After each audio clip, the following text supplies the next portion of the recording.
اللہ کے رسول فرماتے ہیں میرے غلام میرا اتنا کہنا تھا کہ پروردگار عالم نے تیری شکل کا ایک فرشتہ منتخب کیا، ہو بہو تیری شکل کا ایک فرشتہ بنایا، اور بنانے کے بعد اس فرشتے کو حکم دیا اے فرشتے جا، مجھے اس اپنے بندے کی ادا اتنی پسند آئی ہے، اب قیامت تک تو حج کرتا رہے گا اور میرے بندے کے نامہ اعمال میں نیکیاں درج کرتا رہوں گا۔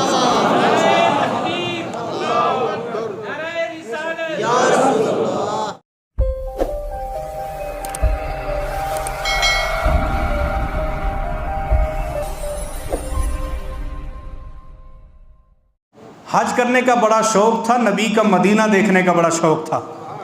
پتہ چلا کہ بغداد میں حجاج کرام کا ایک قافلہ آیا جو حج کے لیے روانہ ہو رہا ہے۔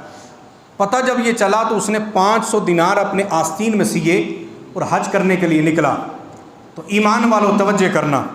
جب نکلا چلتے چلتے راستے میں ایک ضعیف سی عورت نظر آئی۔ پوچھا کہاں جا رہے ہو؟ کہا حج کرنے جا رہا ہوں۔ کہا حج کرنے آپ جاتے ہی رہتے ہیں اور پھر بھی جائیں گے، لیکن میں ایک سید زادی ہوں، 4 دن سے میرے بچے بھوکے ہیں، میرے گھر سے میرا سایہ اٹھ گیا، میرے شوہر کا انتقال ہو گیا، اگر آپ میری کچھ مدد فرما دیں تو میں دعا کروں گی اللہ میرے نانا جان کے صدقے آپ پر کرم فرمائے گا۔ وہ شخص کہنے لگا میں نے اتنا سننا تھا،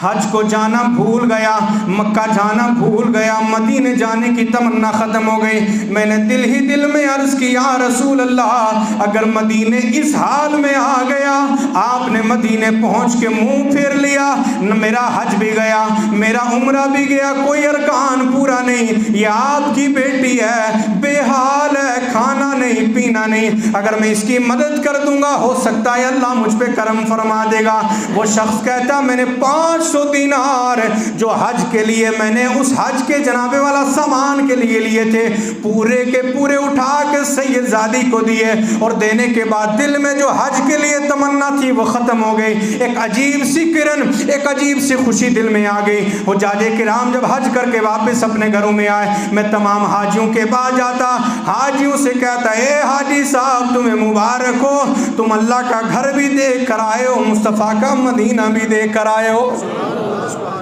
میں جس حاجی کو مبارک دیتا نا کہ آپ کو حج کی مبارک ہو، وہ حاجی میری مبارکبادی لیتا تو ضرور لیکن پلٹ کر مجھ سے یہ کہتا کہ حاجی صاحب تمہیں بھی مبارک ہو، تمہارا حج بھی اللہ قبول فرمائے۔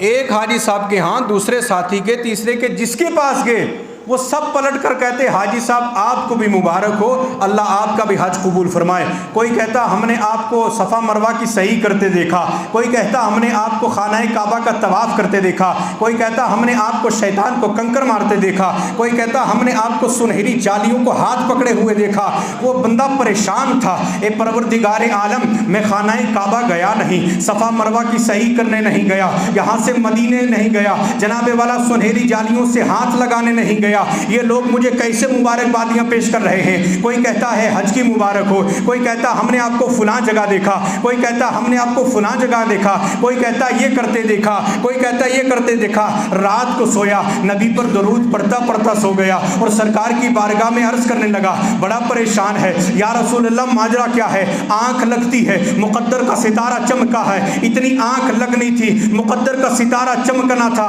مقدر کی معراج ہونی تھی کہ ادھر آمنہ کا چاند، آمنہ کے درہ یتیم خواب میں تشریف لے آتے ہیں اور کہتے ہیں میرے غلام ٹینشن کیوں لے رہے ہو، پریشان کیوں ہو رہے ہو؟ آپ کیا سوچتے ہو آپ حج کرنے نہیں گئے؟ جب آپ حج کے لیے روانہ ہوئے تھے آپ کو ایک راستے میں میری بیٹی ملی تھی، آپ نے جو سامان حج کے لیے پیسے اپنے پاس رکھے تھے وہ پیسے جب آپ نے اب میری بیٹی کو دیے میرا دل اتنا خوش ہوا، میں نے ہاتھ اٹھائے رب کی بارگاہ میں دعا کی، اے پروردگار عالم اس میرے بندے نے میری بیٹی کی لاج رکھی ہے، اس نے میری بیٹی کے بیٹوں کا خیال رکھا ہے، میری اولاد کا خیال رکھا ہے، اے پروردگار عالم تو اسے حج کی سعادتوں سے مالا مال فرما دے۔ اللہ کے رسول فرماتے ہیں میرے غلام میرا اتنا کہنا تھا کہ پروردگار عالم نے تیری شکل کا ایک فرشتہ منتخب کیا، ہو بہو تیری شکل کا ایک فرشتہ بنایا، اور بنانے کے بعد اس فرشتے کو حکم دیا اے فرشتے جا، مجھے اس اپنے بندے کی ادا اتنی پسند آئی ہے، اب قیامت تک تو حج کرتا رہے گا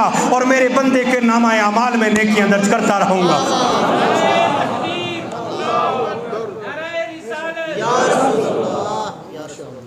حج کرنے والا فرشتہ قیامت تک ثواب ملتا رہے گا، آپ کو اندازہ ہے کہ کسی سید کی تعظیم کرنا کتنا بڑا ثواب ہے، کتنا بڑا مقام و مرتبہ ہے؟